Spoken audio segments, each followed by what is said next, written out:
Bravo. Vous avez Je prenez prends votre morceau. morceau. Je prends mon morceau parce que c'est primordial. On peut applaudir, ça se fait, non? C'est une belle récompense pour le club, pour tous les bénévoles, pour tous ceux qui travaillent quotidiennement pour le rugby. Quand j'arrive ici, effectivement, club de promotion d'honneur avec 250 licenciés, 100 gamins et gamines à l'école de rugby. Et quand on voit les installations de ce club, je dis aux élus, aux présidents de club, bien sûr, bravo, parce que c'est formidable. 3 terrains, c'est rare pour un club à ce niveau. Et puis surtout, la qualité des installations, quand on voit les vestiaires, le clubhouse, etc. Mais c'est bien parce que nous sommes en Normandie. On sait qu'en Normandie, le rugby n'est pas le sport numéro 1. Et donc, c'est pour ça que j'ai vraiment remercié monsieur le maire, le représentant de la région et du département, parce qu'ils ont vraiment soutenu ce projet. Et pour le rugby, c'est quelque chose de merveilleux. Et puis, comme on le disait avec monsieur le maire, tout ça est fléché en direction de tous les gamins.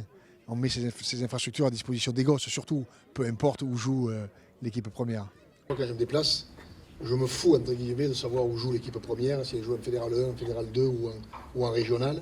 Ce qui m'intéresse, c'est combien il y a de gamins à l'école de rugby. Parce que je crois que la première vocation d'une fédération, c'est d'initier un maximum de jeunes filles et de jeunes garçons à notre sport, et donc de transmettre les valeurs du rugby que nous pensons être très fortes, l'engagement, la solidarité, le dépassement de soi, la convivialité.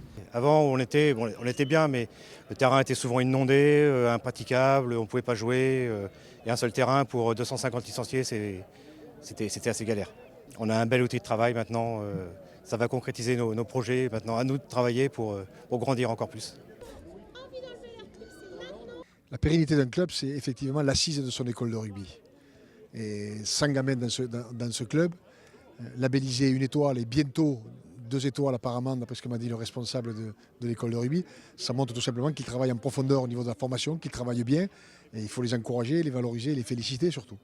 Et c'est réjouissant pour un président de fédération, puisqu'il y a 4 jours, j'étais à Salles, en Gironde, où j'ai remis la 3e étoile de la labellisation école de rugby.